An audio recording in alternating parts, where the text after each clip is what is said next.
Então, estamos começando aqui a sessão de entrevista da revista O Trampo Musical número 5, né, sua quinta edição de 2025. E hoje a gente traz aqui a Ale Capone por um motivo muito particular, que é porque a gente tentou trazer para esse número da revista também uma discussão sobre as áreas técnicas, ou artes técnicas, aí depois você fala, Ale. Como é que, né, tá, essa discussão está em andamento. Em andamento, sempre. Mas, de todo modo, dos trabalhadores que ficam atrás dos panos, atrás dos palcos, né, que muitas vezes são esquecidos, né, se o trabalho do músico a gente vem mostrando, né, e vem vendo a precarização crescente, né, sempre tem um jeitinho de piorar, né, com esse pessoal, né, talvez até pior, né, porque sequer são vistos muitas vezes como trabalhadores, sequer eles mesmos às vezes se veem como trabalhadores, né. Então é um pouco essa discussão que a gente vai fazer aqui com a Ale Capone, que tem uma larga trajetória nisso, de produtora cultural, de pesquisadora, acabou de fazer uma pesquisa que a gente vai perguntar bastante para ela, junto com o IPEA, e queria saber também de desdobramento, se vai ter desdobramento, porque precisa sempre ter, né? Então, olha, para começar, então, muito bem-vinda, muito obrigada pela tua presença. Agradeço muitíssimo também a grande parceira Laís Guazina, que também é aqui da equipe da revista, editorial da revista, do conselho editorial da revista, e veio fazer essa entrevista comigo. E aí, Laís, quando você falar, também você se apresenta um pouquinho, tá? Mas eu vou passar primeiro a palavra para a Ale, para ela se apresentar. Ale. Bom, obrigada pelo convite, Luciana e Laís, estou muito feliz de estar aqui. Eu sou Ale Capone, sou produtora, né, há mais ou menos uns 30 anos, e comecei pela música, né, e depois fui me envolvendo mais com os festivais, e eu, desde a pandemia, tenho me dedicado mais exclusivamente para a área de acessibilidade em eventos. Mas essa luta política pelos trabalhadores da cultura sempre foi uma grande paixão, assim, porque eu não entendia, né, por que nós não éramos vistos como trabalhadores, esse estigma, né? Você é músico, você trabalha com cultura, mas o que você faz para ganhar dinheiro? Essas besteiras, mas a gente se sentia assim, porque não, né, não tinha cachê pré-estabelecido, cada um pagava o quanto dava, quando queria. Isso nunca foi assim nos outros mercados, né? E aí, enfim, no começo do governo Gil, quando ele implementou as câmaras setoriais, eu fiquei animadíssima quando a gente começou a discutir. Acho que foi a primeira vez que a música começou a discutir entre os seus elos aí sobre as questões trabalhistas, sobre, enfim, a própria economia desse sistema, né? Que vai desde a produção fonográfica ao músico de bar, aos festivais, enfim, e agregam assim, centenas de trabalhadores, né? Enquanto a gente fala em nome do músico, da musicista e da própria música, né?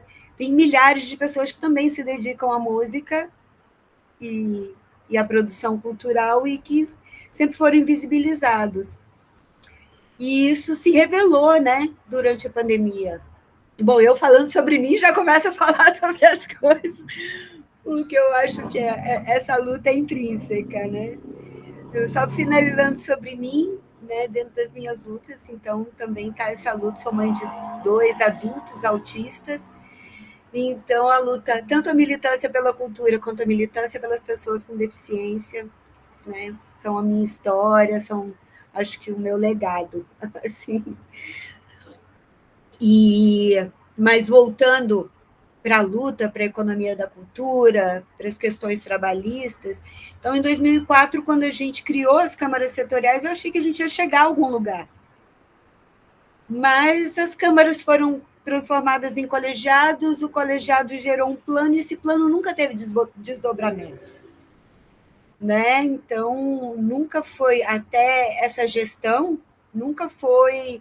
A gente sempre teve a pasta de economia criativa e de economia da cultura, mas sempre no sentido de desenvolver arranjos, e não de entender o nosso verdadeiro PIB, né? Porque dentro da conta, admiro demais a Cláudia Leitão, a Cainha, a Ana Carla Fonseca Reis, mas essas contas do PIB da economia criativa, sabe, toda a questão tecnológica da blusinha, sabe, você não tem realmente uma pesquisa de qual é o nosso tamanho, né? Apontam que a indústria do audiovisual é mais desenvolvida que a indústria da música. Será mesmo? Eu não acredito nisso. Sinceramente, quando eu vejo, fui parecerista aqui do Conselho de Cultura, quando eu via chegar 50 projetos do audiovisual e 2.000 da música, né? Por mais que eles englobem mais profissionais para fazer um produto e que o produto seja muito mais caro, eu acho que a demanda na sociedade, a oferta na sociedade, ela é muito maior. E aí é isso, né? E a gente parte para tentar entender o que é esse mercado, onde estão esses trabalhadores, né? A pandemia revelou isso, né? De uma maneira muito nítida, né? Que ninguém vive sem cultura, mas que esses outros trabalhadores estavam passando fome, porque enquanto o músico conseguia fazer sua live, enfim, as pessoas não tinham como gerar seu produto de cenário, de figurino, de som e de luz, a não ser mais para o final da pandemia, quando as lives ficaram mais tecnológicas, né? E tal, mas no começo era cada um na sua casa, gravando. E aí a gente lançou um primeiro mapeamento, né, pela Associação Backstage, junto com o Labfaz, aqui em Brasília, e tivemos 800 respondentes em 2 semanas, da galera que aqui a gente chama engraxa, tem estados e, enfim, e entidades que não aceitam esse termo porque acham que é pejorativo. Mas a gente teve uma ampla discussão aqui no Distrito Federal, e para a gente atingir os carregadores, os holds, os mais invisibilizados, eles não aceitavam ser chamados de artistas técnicos ou de, sabe, trabalhadores da técnica, sendo que eles eram assistentes daquele que era o técnico, de alguma forma. Então, todas as funções subordinadas, as costureiras, né, enfim, a galera preferiu, à época, ser chamada de graxa. Mas eu acho que esses 3 termos, Luciana, compreendem, sabe? Mesmo porque a gente tem profissional mega qualificado que está aí fazendo shows pirotécnicos, e holografias, e realidade virtual, e, enfim, né, nos palcos da vida, e a gente tem as pessoas que estão todo dia trabalhando num palco pela primeira vez e ganhando seu cachezinho de R$ 100 e que vão continuar informais por muitos e muitos anos. Então, né, essa primeira pesquisa revelou, e aí nós fizemos um primeiro fórum ainda na pandemia, né, o Fórum Nacional das Artes Técnicas, ou Fórum Nacional dos Trabalhadores em Eventos, e aí nós tivemos 2 principais mesas, uma sobre a regulação, sobre a regulamentação, né, das profissões da cultura, e outra de pesquisa, quem somos, quantos somos, quais são as nomenclaturas, e tudo, a gente viu que uma tinha que vir em decorrência da outra. Então, fizemos a parceria com o IPEA, né, tivemos uma emenda da deputada Érica Cocai, uma emenda bem pequena mesmo, né, assim, mais para pagar a comunicação, a aplicação, enfim. E a gente fez essa pesquisa, né, que contou com 17 fóruns setoriais, 17 encontros regionais e setoriais, e uma pesquisa né, por formulário, da metodologia bola de neve mesmo, que a gente atingiu. Depois eu te passo um número exato. Deixa eu passar a palavra para a Laís, só para ela Sim, também se introduzir na conversa e pegar um gancho aí. Olá, então eu sou Laís Guazina, sou professora da Universidade Estadual do Paraná, trabalho aqui no campus de Curitiba 2, numa graduação em música popular. Eu quero começar parabenizando, assim, o projeto Mapeamento das Ocupações Técnicas da Cultura, o Mapa da Graxa. Eu assisti a apresentação por meio online, né? E eu fiquei, assim, muito impactada com a pesquisa. Eu lembro que o número de participantes era por volta de 580 e poucos participantes, né? Até por conta da nossa conversa aqui, eu fui retomar um pouco esse material é um prazer, porque é um relatório muito bem feito, foi uma apresentação dos dados realmente muito bem feita. Quero parabenizar também a Luciana, porque eu sei que ela tem alguma contribuição sim, nesse trabalho, né? muita. Então, assim, Fred, né? O Fred Barbosa, que é o grande craque lá do IPEA. O Fred e a Também. Paula E foram a Paula. maravilhosos, mas a Luciana, o Rafael Bicudo, a Heloísa também tiveram, o Miguel também tiveram uma importância muito grande. Assim. Foram quase 2 anos, né? Assim, a gente se reunindo para primeiro pensar que tipo de pesquisa, depois. Desculpa te interromper. Não, imagina, eu quero dizer que essa pesquisa foi um golaço. É realmente fantástica. E aí, assim, na verdade, tem muitas questões que me traz essa pesquisa, até porque ela é ampla, né? Uma das questões que eu acho que é interessante a gente pensar, vou jogar algumas aqui, Uhum. né? E a gente vai conversando a respeito.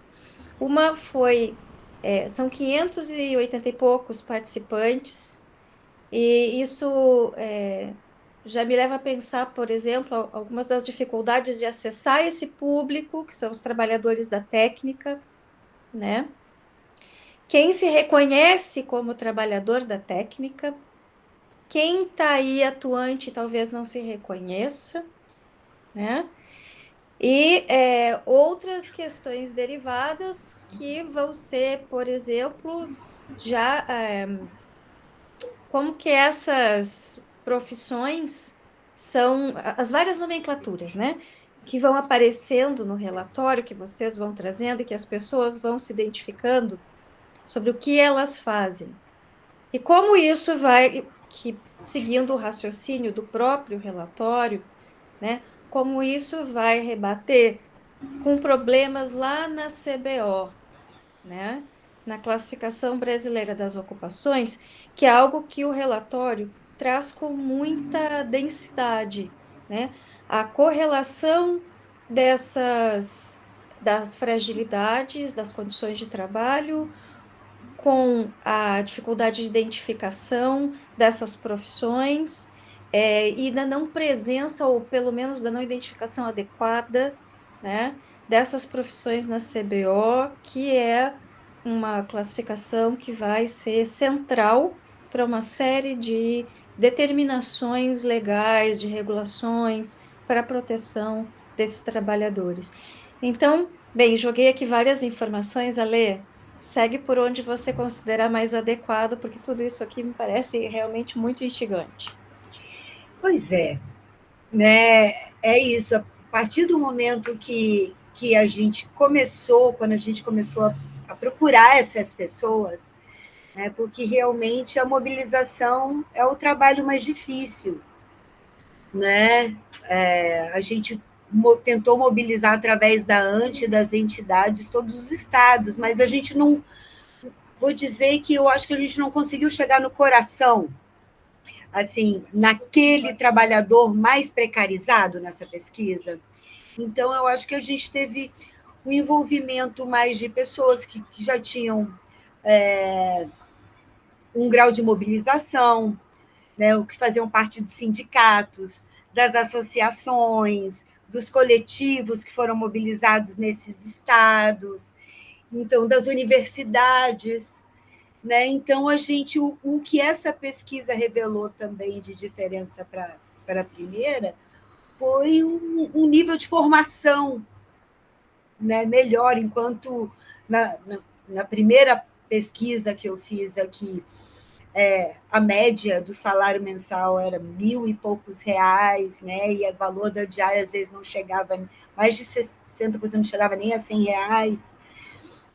Então, você vê que essa segunda pesquisa ela foi bem diferente e já trouxe ocupações, né, mais qualificadas, já trouxe ocupações realmente também que envolvem novas tecnologias, né? Então, enquanto a maioria se chama de iluminador, não, o light designer, o projetista de luz, então traz esses termos daqueles que querem se sentir, né, enfim, mais qualificados, talvez por uma formação técnica ou não.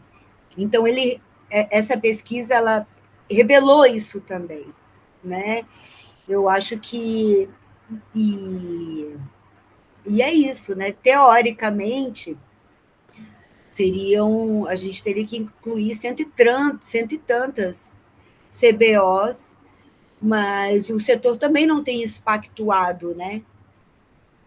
A gente trouxe as idiosincrasias na pesquisa, mas a gente não tem uma resposta absoluta na hora da formalização dessa CBO.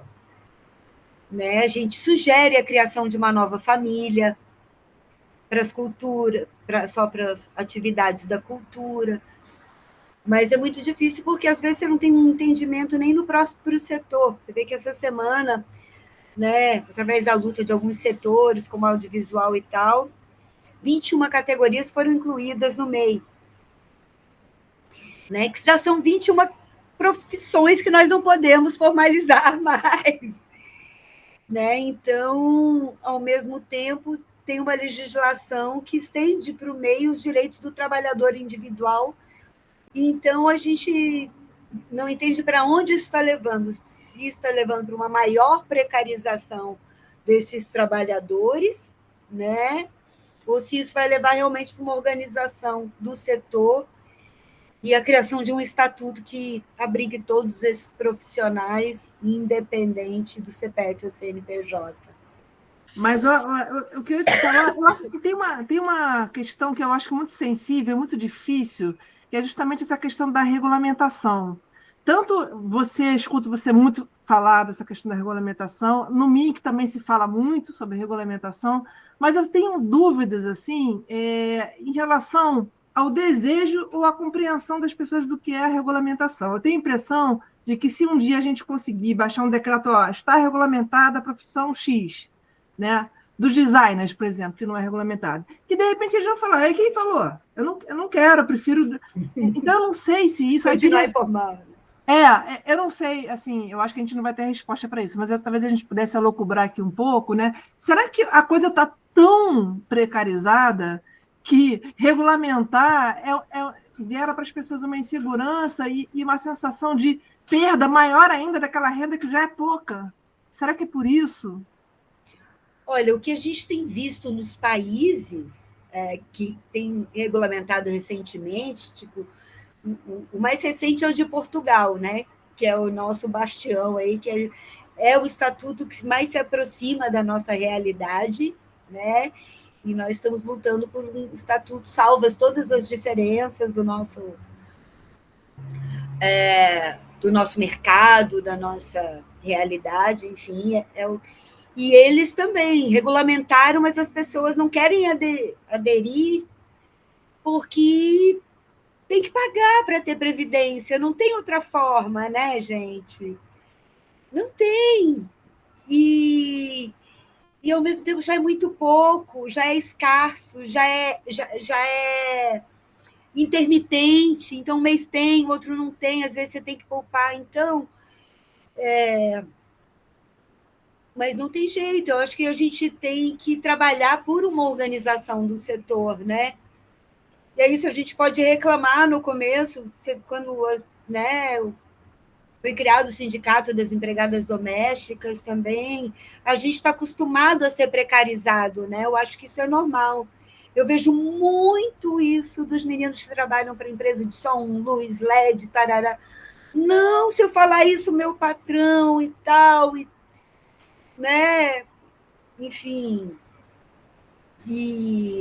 Mas uma hora a gente vai ter que regulamentar. E, nesse sentido, foi muito importante a pesquisa, porque ela trouxe esses subsídios para a gente, enfim, do tamanho dessa informalidade e dos casos, né? A questão da pessoa ser contratante e contratado nesse mundo digitalizado, né? Então, você ganha um edital, você deixa de ser contratado, você passa a ser contratante. E as pessoas têm esse apego ao seu CNPJ, né, por causa disso também. Ela não vê que, às vezes, ela é um ser humano trabalhador e que, às vezes, sim, ela é um festival, ela é um projeto, que ela vai precisar de... Né? Mas eu acho que, então, para além do Estatuto de Portugal, que já traz alguns contratos super interessantes, contrato de curtíssima duração, contrato com múltiplos contratantes, várias coisas que refletem essa realidade do trabalhador da cultura, né? Essa coisa da intermitência, da sazonalidade, de quanto tempo, do tempo que compreende o trabalho, desde a pré-produção até a provável entrega de um relatório após produção, quantos locais de trabalho diferentes. Né? O Estatuto de Portugal ele fala até sobre o assédio, né? As mulheres nos bastidores, e, enfim. Né? Então, eu acho que não é só a regulamentação, eu acho que o arcabouço legal de um estatuto que faça a revisão das 3 leis, lei do artesanato, da Ordem dos Músicos e do SATED, usando os nomes vulgares, né, que faça uma revisão, mantenha seus pontos principais e que defina, enfim, todas as condições desse trabalhador, dessa trabalhadora, eu acho que vai trazer essa segurança que as pessoas não têm, sabe, Luciana? Eu acho que ela vai ver, porque o de Portugal, por exemplo, ele tem 3 figuras, né? Que é do moderador, que é o produtor, o mediador, enfim, o músico e o técnico artista. Né? O artista e o técnico artista. Então, eu acho que a partir da gente, se a gente conseguir criar essas figuras eu acho que a gente vai trazer um pouco melhor essa consciência. Não vai ser do dia para a noite e vai precisar realmente de um esforço do governo federal, né? Das suas diversas pastas, porque agora eu acho que não depende mais da cultura. A gente sabe né, da força da ministra Margarete, da vontade dela para se ter um estatuto da cultura, mas o nosso objetivo é criar um projeto de lei, como é que chama? De iniciativa popular para o Estatuto da Cultura, sabe? Porque a gente vai fazer um seminário agora, né? A gente definiu com o IPEA, são 5 seminários, 5 grupos de trabalho. Né? Agora, em setembro, a gente já faz o primeiro, que vão trazer as experiências do Chile e de Portugal, e já vão fazer uma câmara técnica para estudar esses 2 estatutos, e depois a gente vai fazer um estudo do Estatuto de Portugal, pelos seus capítulos, já construindo o nosso. Então, a ideia é que a gente tem um modelo de estatuto até março do ano que vem. Maravilha. Né?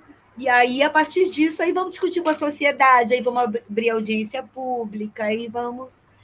Porque a gente tem muito pouco tempo, né? A gente não sabe as condições políticas e etc., econômicas, mas já tem muitas coisas que dizem respeito ao estatuto e que a gente precisa começar também a discutir com o governo, sobre a questão tributária, né? A gente sabe que a lei da Previdência não deixou nenhuma brecha, mas a partir de um novo estatuto a gente pode ver o que, a partir do próprio modelo de contrato criado na Previdência, a gente pode pensar, na reforma trabalhista, a gente pode pensar, né?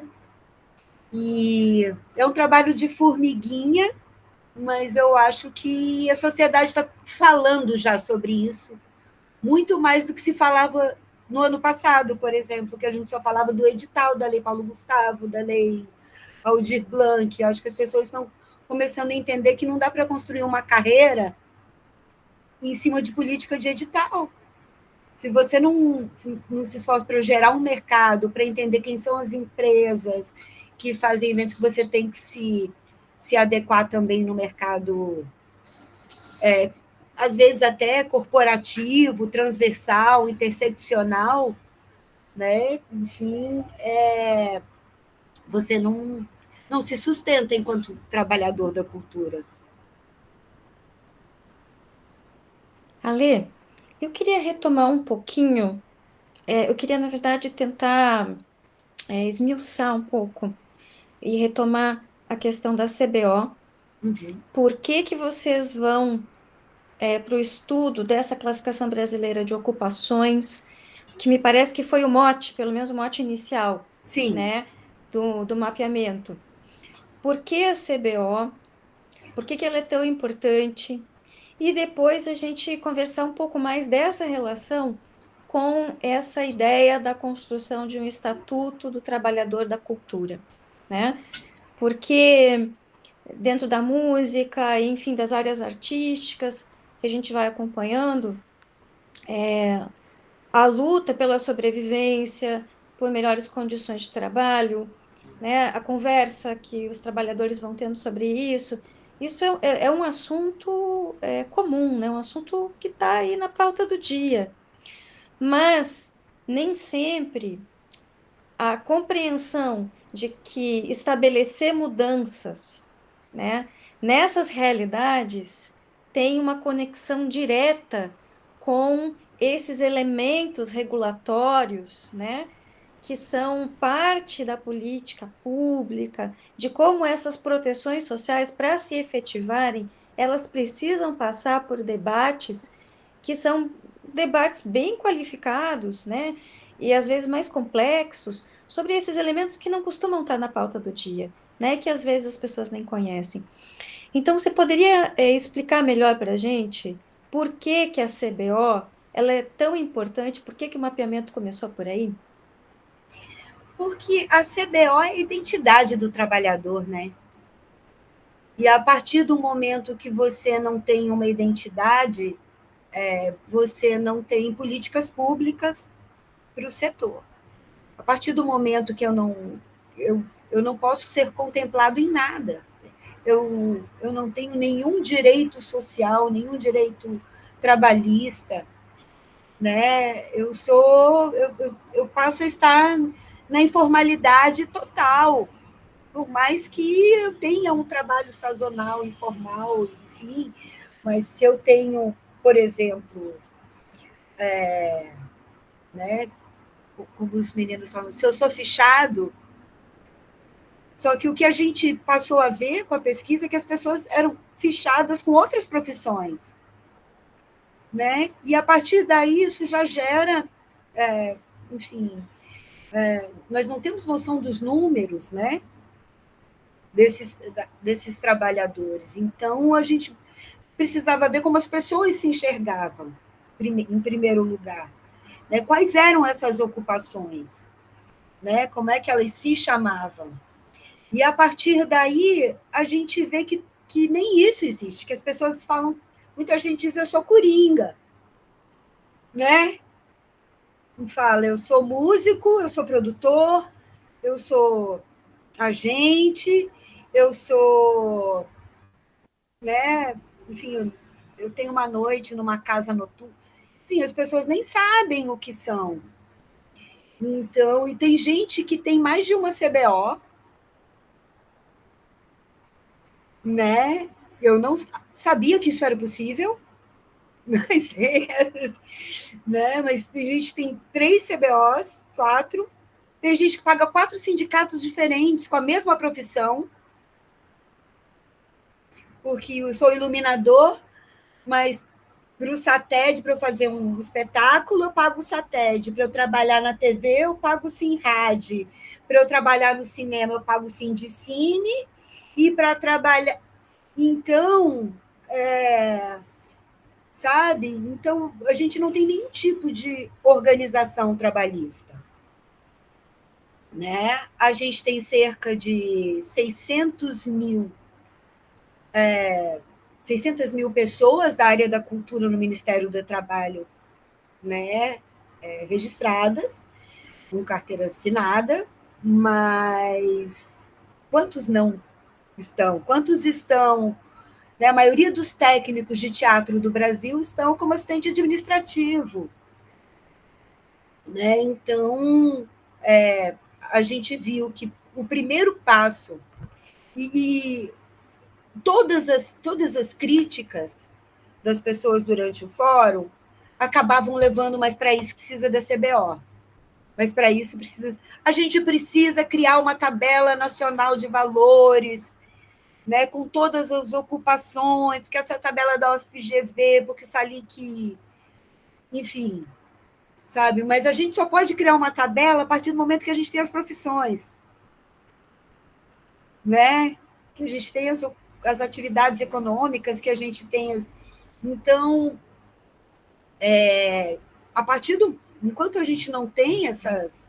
Enquanto a gente não tinha essas CBOs mapeadas, a gente não sabia nem por onde começar.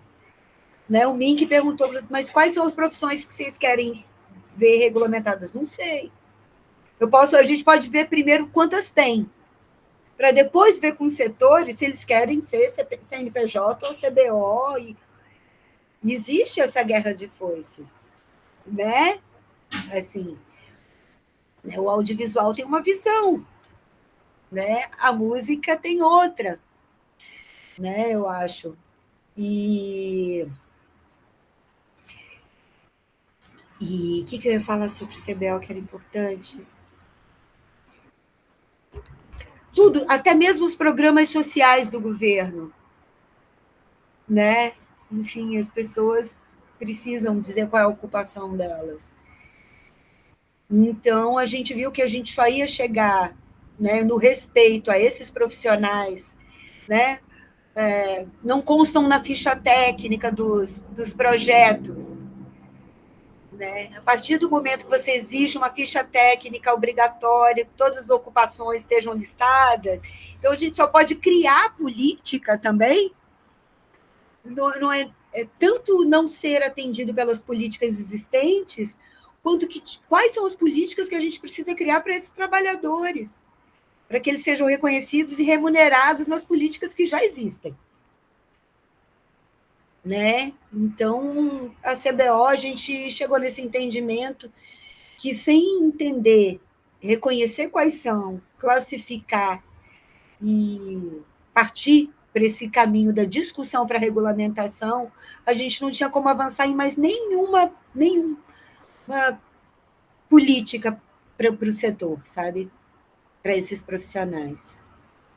Ale, é o seguinte, queria ver se você poderia definir para a gente como você, Ale Capone, definiria o que é o trabalhador, quem é o trabalhador da cultura. Aí eu vou emendar com uma outra. A gente hoje tem a Secretaria, né, de Economia Criativa, e a nossa diretoria de políticas para trabalhadores da cultura passou a se chamar Diretoria de Políticas para Trabalhadores da Cultura e da Economia Criativa. Então, eu queria saber se você entende esse E, ou como você entende esse E. Tá? É difícil, viu? Essa pergunta, para mim, é a mais difícil. Por quê?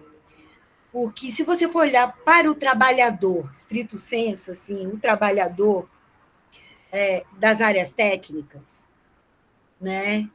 E aí eu estendo para qualquer trabalhador das áreas técnicas, luz, áudio, vídeo, cenografia, montagem, etc. Né? Ele pode trabalhar tanto para o turismo, e aí tem todo um arcabouço de legislação para os mesmos trabalhadores. Ele pode trabalhar para a cultura, e aí eu estou falando das artes e do entretenimento, né?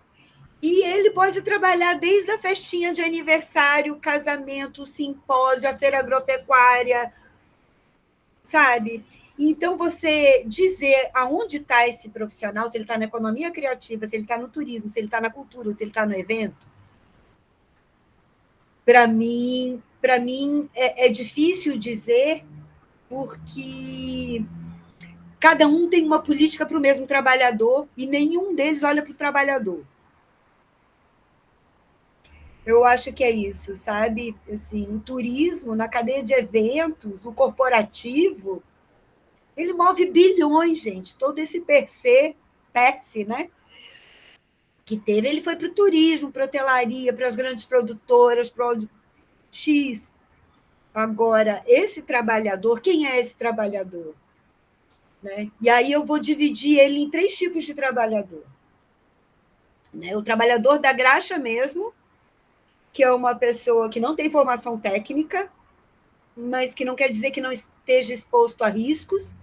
Então, são os profissionais que trabalham com elétrica, com altura, com ferramentas, com máquinas, com monkeys, enfim, com palco, certo? Então, ele não é uma pessoa da cultura, né?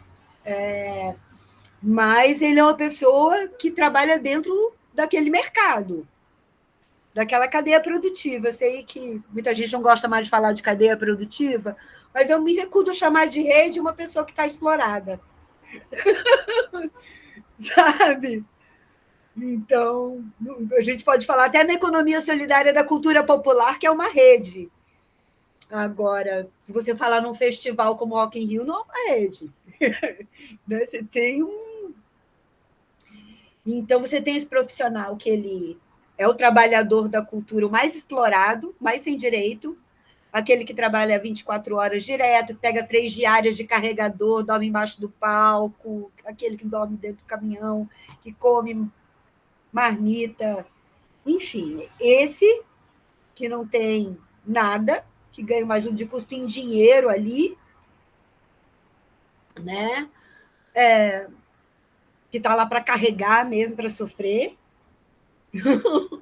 E você tem os apaixonados pela cultura, né? Que aí todo mundo que quer se envolver no mundo da cultura acaba tomando profissões técnicas, artísticas e de produção, que para mim também é todo mundo um outro nível de graxa, né? Aquelas pessoas que fazem seus eventos na sua cidadezinha ali e tal, que é o produtor, enfim, esse modelo, né, menor. E você tem os artistas das artes técnicas, né? Você tem quem faz plano de luz, quem faz um cenário, quem faz um desfile de carnaval, você tem quem faz. Então, você tem esses 3 trabalhadores. E agora, se você me perguntar a qual dessas cadeias esses profissionais fazem parte, né? Carnaval é do turismo, é da cultura, é da economia criativa. Né? Eu acho que esse é um entendimento que nem o próprio governo tem. Então, eu acho que, no caso da gente fazer um estatuto, ele tem que, por isso a CBO, ele tem que prever a segurança de todos os trabalhadores que trabalham nessas condições, em eventos, na cultura e na economia, nas artes, porque é isso, né? As artes estão na cultura, a cultura está nos... Mas eu acho que o nome é todo esse, sabe? É o trabalhador das artes, da cultura, dos eventos e da economia criativa. Porque ali, no final, ele acaba sendo o mesmo trabalhador. Ali você vai falando, e será que não é a questão de que, ao fim e ao cabo, se pensa em, e aí eu vou usar essas várias nomenclaturas, né? Rede, cadeia, setores, né? Mas que normalmente é um olhar muito mais pela via econômica, pela via da mercadoria, e não pela via de quem faz, né? Ou muitas vezes quem faz não ganha o reconhecimento de trabalhador. Seria por aí? É isso mesmo. Você tem números distintos, você tem PIBs distintos, mas é essa compreensão de quem são esses trabalhadores, de quantos são, de onde estão, e de todo esse universo que ele atende, né, a gente não tem isso. E mesmo no viés econômico, né, digamos assim, você não tem um mercado estabelecido.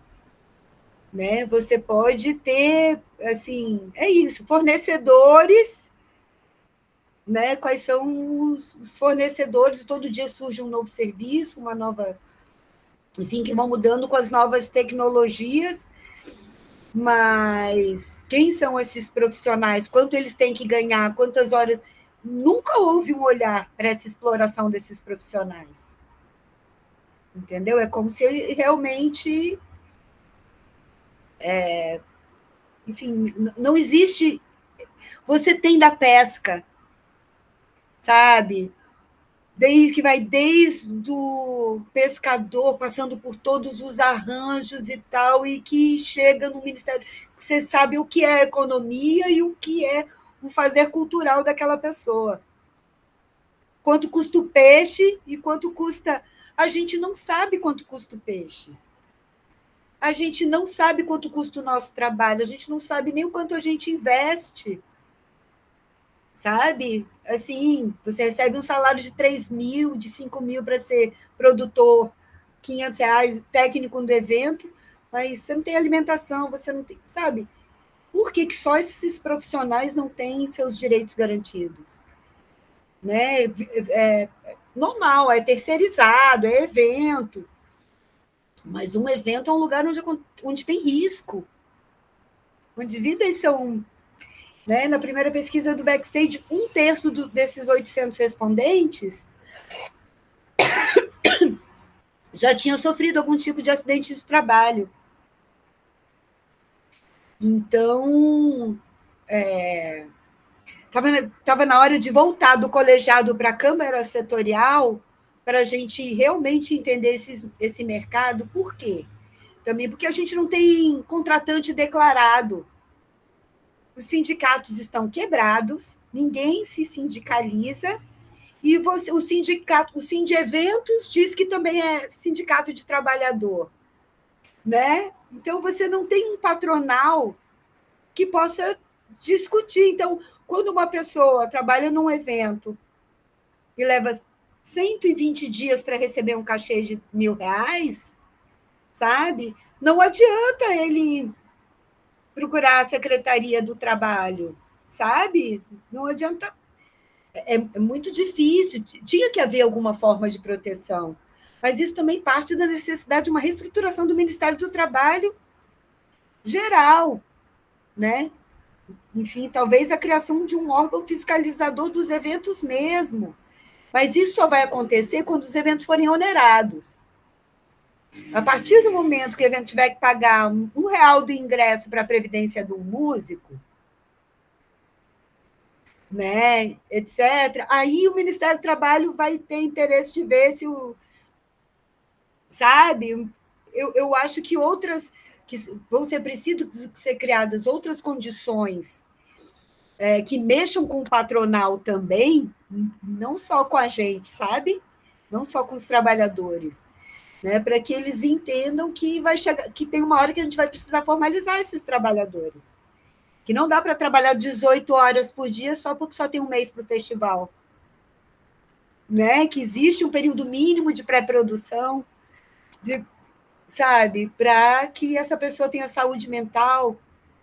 Eu acho que vale dar importância, que muitas vezes, porque muita gente não sabe disso, né? Mas das perdas de vidas, que acho que você já citou, né? Da quantidade de acidentes de trabalho que levam as pessoas a óbito, entre os trabalhadores da técnica. Muito. E como isso se apaga. Isso mata também os outros, né? Eles morrem e, se não trabalham direito, acabam matando também os outros, né? De choque, sei lá. Isso, a gravidade que isso é. E aí, só para linkar uma coisa aqui importante, que é o quanto o CNPJ apaga a dimensão de trabalhador que está sofrendo um acidente de trabalho, de um trabalhador que vem a óbito, né? Então, o CNPJ, nesse caso, isso quando não se é informal, né? Mas ser um CNPJ não vai trazer a dimensão humana, né, da catástrofe que é a perda de uma vida, e na verdade não estamos falando aqui de uma vida, mas de várias vidas que têm sido perdidas, né, dessas perdas todas, e que acaba por haver um apagamento disso. Então, não só o enfraquecimento, né, de sindicatos, enfim, da dificuldade que é produzir o movimento de trabalhador para isso, mas do total apagamento desses acidentes de trabalho, uma vez que não são trabalhadores, são empresas. Eu li um texto da Isaura Botelho que ela diz que é um pouco parecido com o que o Menger fala, né, da gente, por exemplo, dos músicos serem os precursores das relações precarizadas de trabalho. Mas a Isaura Botelho diz que esse modelo precário, né, que envolve isso tudo que vocês estão falando aí, foi levado para toda a economia criativa.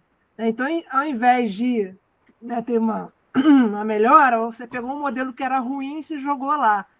Pensando nisso, pensando na forma como o Ministério do Trabalho vem lidando com o trabalho e com o trabalhador, como é que a gente pode pensar em alguma perspectiva ascendente, sabe, de melhora da situação do trabalhador? Aí pensando geral, porque a gente sabe que também um oásis a gente não vai construir, né? Ou seja, não vai ser só bom para. A gente só vai melhorar o nosso, né? O de todo mundo está piorando.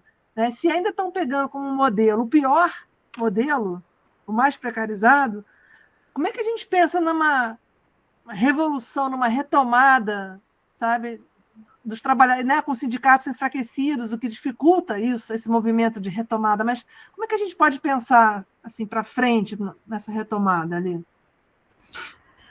Eu acho que a gente tinha que fazer um movimento realmente esclarecedor para a nossa população, sabe, sobre a importância da união da classe trabalhadora, enfim, uma maior pressão social para que a gente consiga alcançar as políticas, para que entendam a importância dos sindicatos, sabe? Eu sou a favor do movimento direta e já para todos os sindicatos, sabe? A gente, sabe, dar um basta e fazer tudo de novo, tentar abrir para todos os estados, fazer um movimento nacional de filiação, tentar entender mesmo para que realmente os sindicatos possam ser mais valorizados. Enquanto a gente não tiver isso, a gente não tem quem nos defenda, como as confederações e confederações de trabalho aí, né? A gente precisa se organizar tanto por meio de sindicatos, associações, federações, etc. e tal, como fazer esse movimento dos trabalhadores, sabe? Eu acho que a mesma mobilização que a gente fez pela Aldir Blanc, pela Paulo Gustavo, por direitos trabalhistas. E eu acho que se a gente conseguir uma legislação que diz que a partir de tantas horas vai ter que pagar hora extra, que parari, parará, a gente tem uma profusão de que hoje em dia todo mundo é trabalhador da cultura. Né? Então, a partir do momento que o contratante entender que ele vai ter regras mais duras, ele também vai exigir mais desses profissionais, né, e mais qualificação, e eu acho que a gente vai assim, regular um pouco o mercado, sabe? Porque hoje em dia também todo mundo acha que pode fazer cultura, né? Acho é um edital, enfim, vamos fazer, junta meia dúzia aqui. E não é assim, é uma responsabilidade muito grande você cuidar de vidas. Pode ser um evento de 100 pessoas ou de 1 milhão. Quem está ali está sob sua responsabilidade, sabe?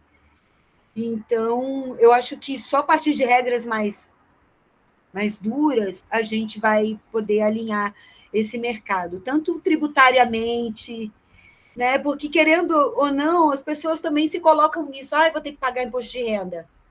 Ai, vou ter que pagar previdência.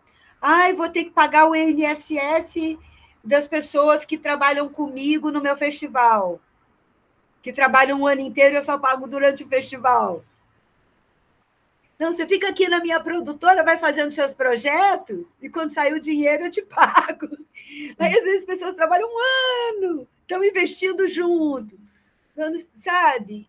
Então, Esse ponto, Ali, esse ponto que você fala, de todo mundo hoje é trabalhador da cultura, é um ponto muito central, né, também, porque, assim, primeiro, assim, claro, todos nós, seres humanos, fazemos cultura, né?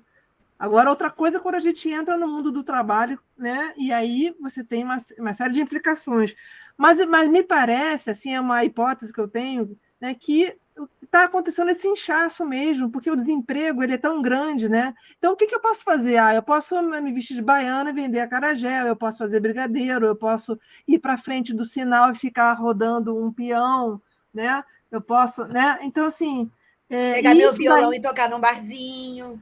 Exatamente, botar o chapéu ali na rua, que seja. Então, assim, o impacto disso, desse movimento para os trabalhadores da cultura, eu acho que a gente, não sei se a gente consegue mensurar, mas se fosse possível mensurar, eu acho que é de uma gravidade isso, né? Porque assim, é interessante que a música, por exemplo, ela tem um alto nível de fechamento, teria um alto nível de fechamento de mercado, porque tem a universidade, tem sindicato, tem uma ordem dos músicos, até um tempo atrás era obrigatório, né? No entanto, né? Por que tem fechamento de mercado? Para proteger aquele, né? Para que não fique uma coisa assim.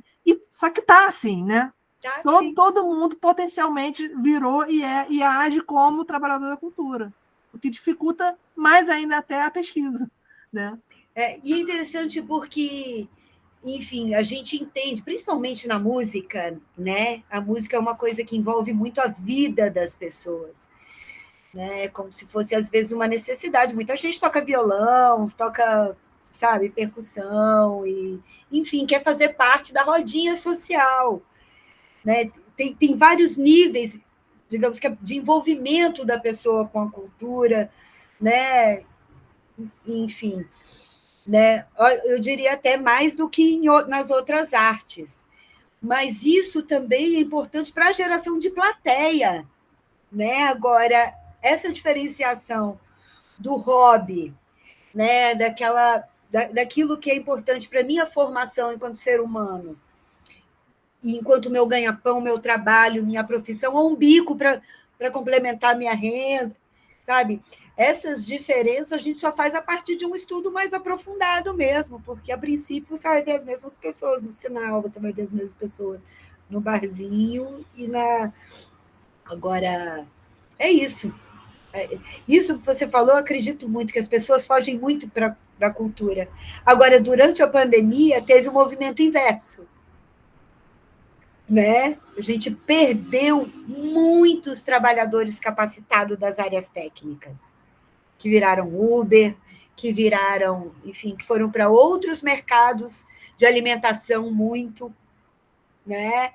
Essa autônomos assim, que muita gente agora está entendendo que na cultura não é tão simples assim, que na verdade Interessante. é um suplício. Eu tendo a achar que talvez essas separações elas não sejam possíveis. Elas podem se Elas fazem parte do tornar. mesmo quadro, né? Exato. Elas podem se tornar necessárias no sentido das regulações, né? Mas na prática de vida das pessoas, talvez elas não sejam assim possíveis, elas não sejam claras e talvez isso definitivamente não seja É. possível de fazer essa segmentação. Mas o que não, a priori, não impede que as regulações atuem. Porque uma vez que, vamos pensar assim, eu entendo que a gente tenha que contemplar essa diversidade, pensar as regulações contemplando essa diversidade, né? Por exemplo, se todo edital contemplar aspectos previdenciários, né? Se contratações forem formalizadas, existam regulações novas em relação a contratações ou fiscalizações, ou, enfim, né?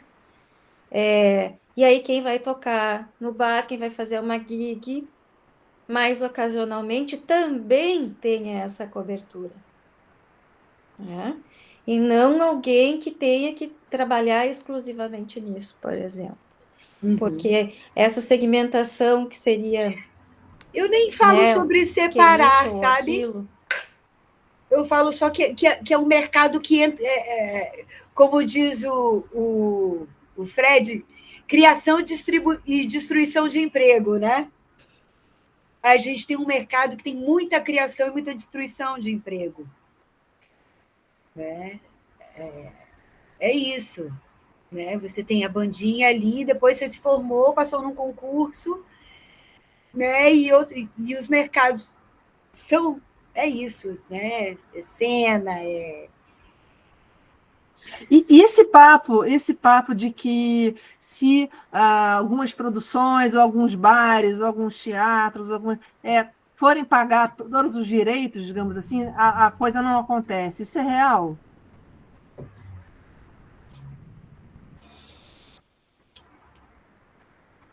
no momento é.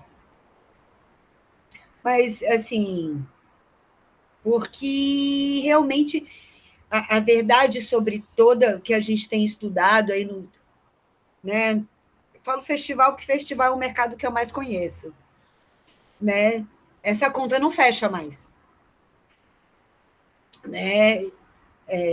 Tanto a injeção de recurso público para essas atividades, a diminuição do patrocínio direto, do valor do ingresso, antes as pessoas pagavam pelo seu ingresso, né? Então, hoje em dia você tem uma oferta muito grande de bens culturais.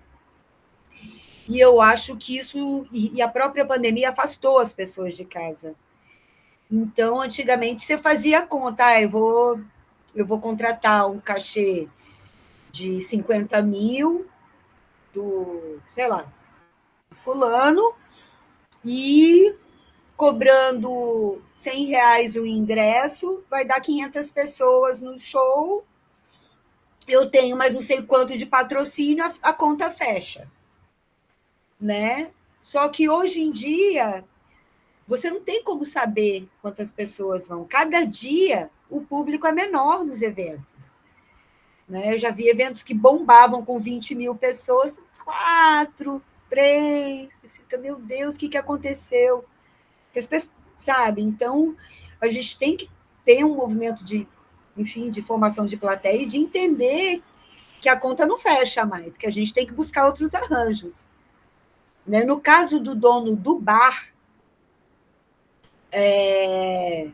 eu tenho visto alguns bares funcionando super bem, que estão voltando, se o bar não se preocupa com a criação do seu público, né, com a formação do seu público, de plateia e tal, e aí é isso, você é o seu nicho, qual é a sua faixa etária, qual é o seu público, parará, shows interessantes, né? De vez em quando traz outro aqui, não tem como trazer grandes, mas traz o outro do outro estado ali do lado, cria isso. Tem casas aqui em Brasília que estão bombando, mas a maioria não faz mais.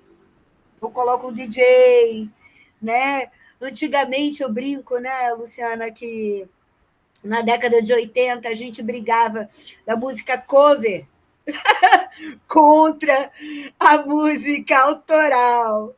Hoje em dia a gente só pede que tenha música. Né? Antes a gente tinha essa briga. Mas é cover. A interpretação, não temos que valorizar a música autoral. Hoje em dia, né, tá muito difícil ter o consumo dessa música. Então, enfim, é um mercado que a gente precisa estudar, justamente, sabe? Quanto custam esses atores? Quando eu comecei, eu era produtora, agente, empresária, fazia de tudo um pouquinho. E tinha essa paixão pelos artistas de Brasília, pela música instrumental. Né? Meu irmão era, né, da Warner e tal, então eu fui criada no meio de artistas, sempre dentro de estúdio e tudo. E aí aqui eu pegava as bandinhas e queria produzir, empresariar e tudo. E pegava os cachês à época, né? 30 anos atrás.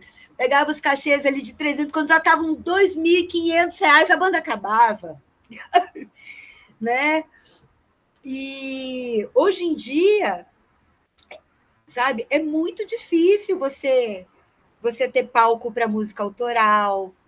Hoje em dia é muito difícil você ter, sabe, montar um cardápio de atividades para que aquele artista sobreviva. E antigamente, um único produtor dava conta de fazer tudo daqueles artistas. Eu tinha 5, 6, 7, e eu mesma fazia tudo. Fora as artes. Que a gente fazia panfleto na época, né? Mas hoje em dia, você precisa de 7, 8 profissionais. E aí esses profissionais não ganham o suficiente para... Né? Então, eu acho que a gente está vivendo um momento de entender melhor como esses arranjos podem coexistir, sabe? Eu acho que vale um estudo melhor sobre isso, porque é isso. Será que o músico precisa mesmo aprender a escrever edital? Uhum.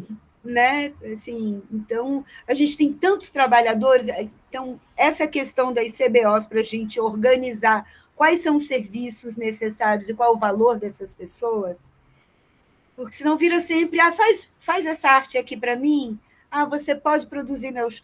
Sabe? É sempre informal. Então, a partir do momento que você começa a colocar as coisas nas caixinhas, sim, eu acho que a gente...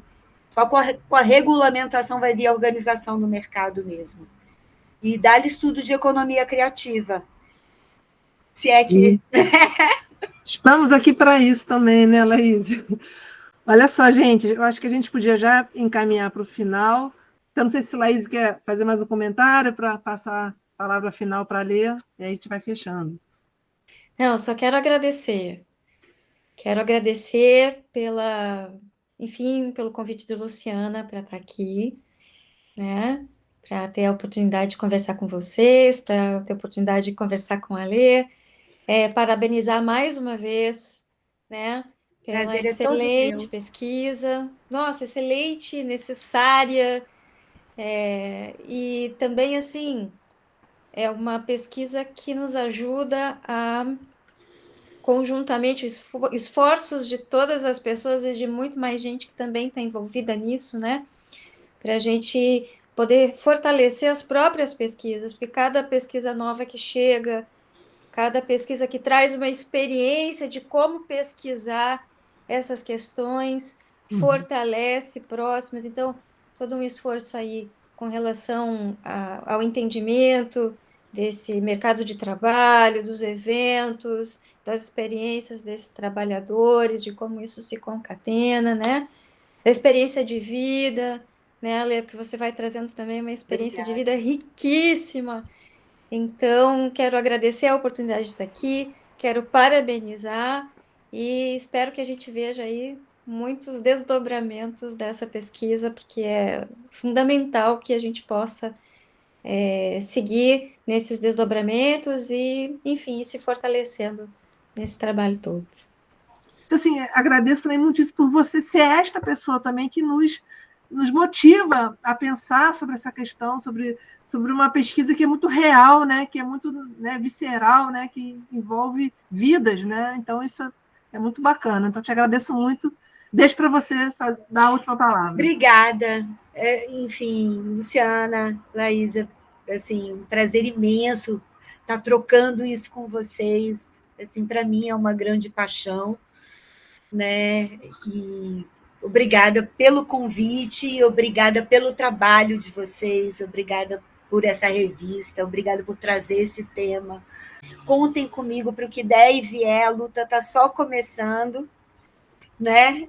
E a gente ainda tem muitos passos pela frente. E é isso. Obrigada.